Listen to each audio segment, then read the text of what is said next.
Suaranya pas ya? Assalamualaikum. Besar. Ya. Assalamualaikum, Waalaikumsalam Pak. warahmatullahi wabarakatuh. Waalaikumsalam warahmatullahi wabarakatuh. Selamat siang, Pak Asnedi. Sahabat Selamat pembelajar, siang. saat ini kita sudah bersama penyuluh hukum dari kantor wilayah Sumatera Selatan. Langsung aja kita ini mengenai hak cipta, kekayaan intelektual. Ya, ya. Sebenarnya sebelum kita jauh ke dalam topik lagi, kita sebenarnya harus membahas dulu kepada sahabat pembelajar mengenai apa sih, Pak, hak cipta itu atau kekayaan intelektual itu, Pak. Kita secara singkat bisa digambarkan, Pak. Ya, mungkin kita ngobrol karena ini topiknya ngobrol tentang hukum ya. Tidak Ya. mesti harus textbook ya, mana yang hafal Ada gitu ya. ada kopi, Pak? Kopi? Saya hari ini lagi puasa. Aduh. Nggak apa-apa, nggak apa-apa. Kamis kan. Ya, Jadi betul, gini, Pak. Mas Sofi ya, saya panggil Mas ya. Iya. Kalau kita bicara tentang hak cipta ya, tentu kita ingat 3 hal. Yang pertama pencipta. Pencipta itu tentu bisa perorangan, bisa juga bersama-sama atau kelompok yang mempunyai imajinasi. Jadi ada ide yang muncul, kemudian dijadikan ide itu karena ada kemampuan pikiran. Jadi ada kemampuan pikiran untuk menjadikan itu sebuah karya atau cipta. Jadi pertama orangnya pencipta, kemudian hasilnya yaitu ciptaan. Ciptaan itu yang merupakan hasil dari karya sastra atau seni atau ilmu pengetahuan dari seseorang yang muncul dari idenya sendiri tadi. Jadi ide itu asli, artinya ciptaan itu asli dari penciptanya. Nah, setelah 2 hal itu, maka nanti akan muncul hak dari ciptaan itu. Nah, di Undang-Undang 28 tahun 2014, hak cipta itu merupakan hak eksklusif yang timbul atau eksklusif bagi pemegang, bagi pencipta yang diberikan oleh negara, bagi dia untuk diberikan kewenangan untuk mengumumkan atau memperbanyak ciptaan tersebut. Apakah mereka harus mendaftarkan ke pemerintah, Pak, untuk supaya dipatenkan, atau jika itu tidak didaftarkan, jika ada yang pakai, mereka punya dasar hukum nggak, Pak? Nah, itu. Jadi suatu ciptaan sebetulnya tidak didaftarkan tidak apa-apa. Awalnya begitu kan, kalau kita pahami dari Undang-Undang Hak Cipta. Karena begitu ide itu dia jadikan suatu karya atau ciptaan tadi, kemudian dia punya hak, itu ada muncul hak itu bagi dia. Namun akan menjadi masalah apabila ditiru tadi.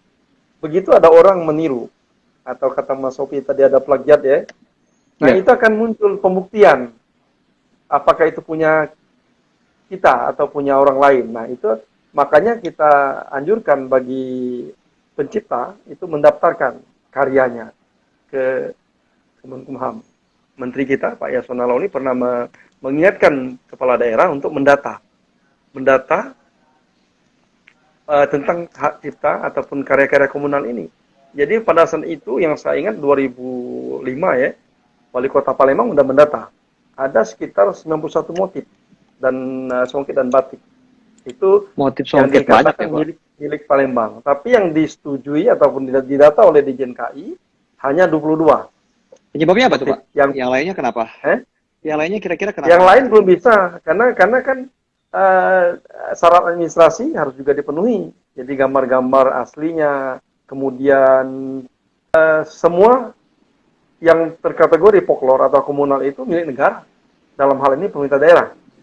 Artinya kalau seperti tadi 22 motif yang dinyatakan punya Palembang, maka kalau ada orang lain pengen menggandakan atau menggunakannya harus izin dulu dengan yang punya, seperti itu.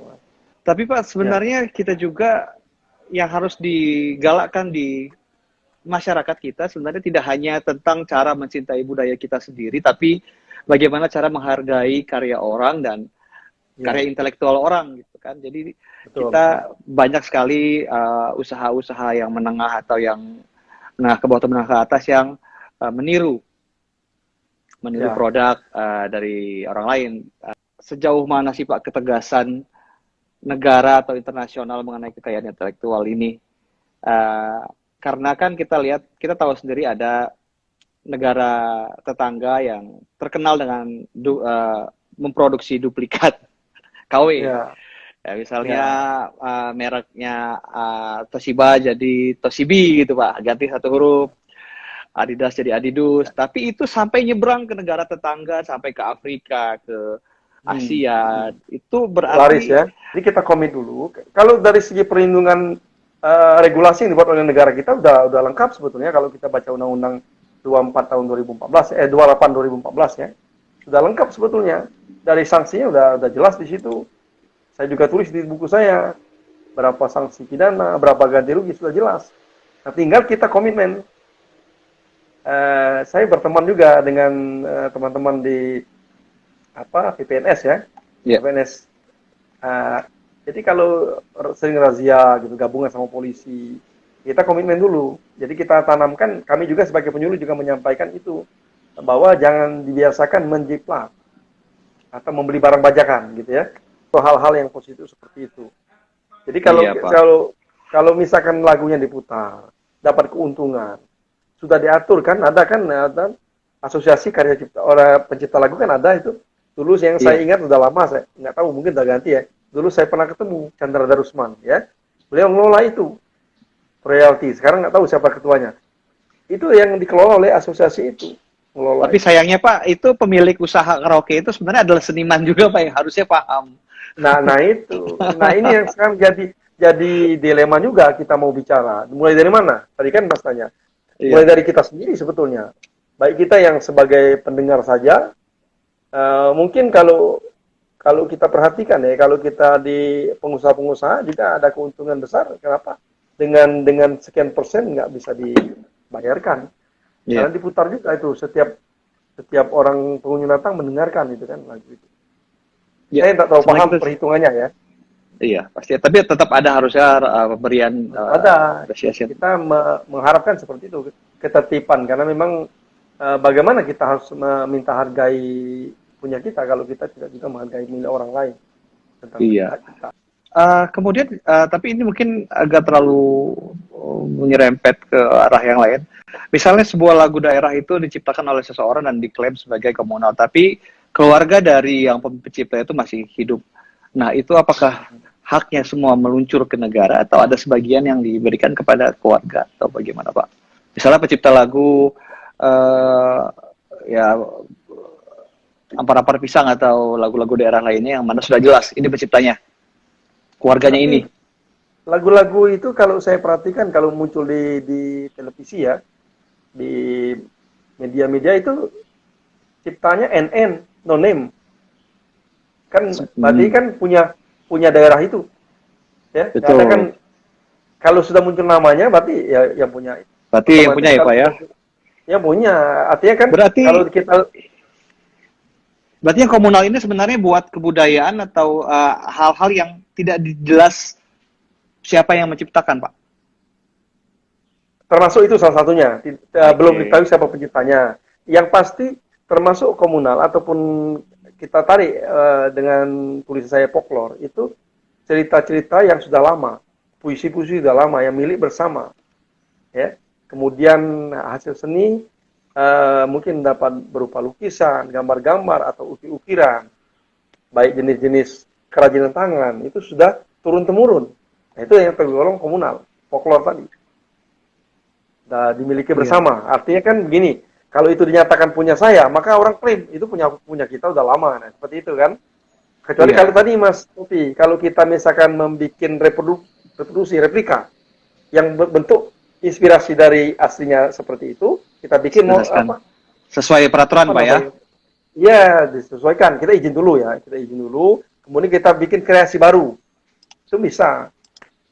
Termasuk tari-tarian ya. Kalau Iya. bisa dikreasi baru, tidak lagi merupakan meniru dan itu merupakan karya yang terbaru. Kenapa tidak bisa diproses sebagai hak ciptanya? Kalau kita buatnya dalam bentuk yang berkreasi baru, seperti itu. Begitu, Pak. Jadi kalau bicara tentang komunal ini dia punya keterkaitan sebenarnya dengan usaha-usaha atau pengrajin atau seniman di daerah ya, Pak ya. Yang usaha menengah ke bawah atau Ya, UMKM maksud saya, Pak. Usaha menengah. UMKM, Kerajinan UMKM, masyarakat, betul. bukan menengah. Ya, Usaha menengah kerajinan masyarakat. ya. Eh, itu sangat, sementara kan masyarakat kita juga pengetahuan atau kesadarannya mengenai hak cipta itu juga sangat masih mungkin belum terlalu maksimal. Apakah ada pesan nanti mungkin yang jika mungkin ada sahabat pembelajar yang mungkin sedang melakukan bisnis atau melakukan usaha dalam pengolahan atau memproduksi yang berhubungan dengan budaya lokal atau budaya daerah, Bapak mungkin ada pesan-pesan untuk kawan-kawan yang mungkin memulai atau sedang berusaha dalam hal-hal yang berhubungan dengan komunal, Pak? Ya, saya hanya berpesan kalau nanti baik siapapun ya, mungkin kalau sekarang saya berbicara tentang penyuluh karena saya sebagai penyuluh ya, penyuluh hukum ya. Jadi kita harus memberikan informasi.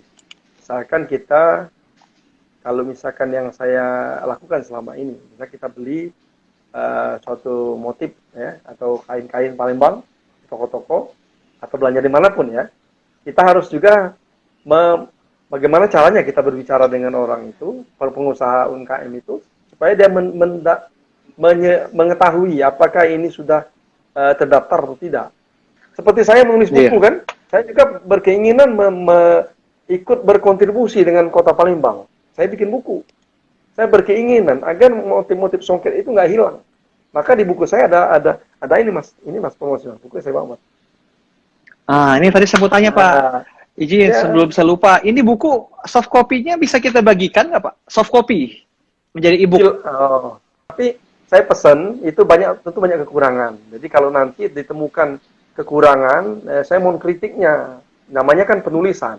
Saya juga mohon maaf lahir batin Pak. Oh iya sama-sama. Jadi Mas Sofi seperti itu. Jadi Bapak nggak buat sahabat pembelajar? Saya pesannya begini Mas Sofi ya. Pertama saya mengucapkan terima kasih ya, karena karunia dari Allah Subhanahu Wa Taala bisa ketemu kita, bisa ketemu dalam obrolan cerdas hukum Mas Sofi. Kemudian mungkin tidak salah kalau dalam kesempatan ini saya juga mengucapkan terima kasih ya kepada BPSDM ya, kepala BPSDM, kemudian BPHN, teman-teman yang terlibat. Sampaikan, Pak. Boleh jemput nama nih, seperti Pak Gunawan, Bu Lisa, ya, Pak. Mas Sofi juga. Kemudian Pak Kakanwil, Pak Ayub Suratman, kemarin saya lapor beliau dan beliau izinkan. Jadi saya mengucapkan terima kasih kepada Kakanwil Kumham Sumsel, Pak Kepala Divisi Hukum dan HAM, dan semua yang terlibat. Mudah-mudahan nanti setelah ini ada juga penyuluh lain menyampaikan materi yang berbeda. Jadi sangat positif sekali. Pertama saya sempat ragu, jangan-jangan Mas Sofi kecewa kalau saya yang tampil gitu ya. Oke, terima kasih. Pak Asderi pamit, sahabat pembelajar kita semua pamit. Jangan bosan sama kita semua. Kasih Pak. Ya. Assalamualaikum warahmatullahi wabarakatuh. Waalaikumsalam warahmatullahi wabarakatuh.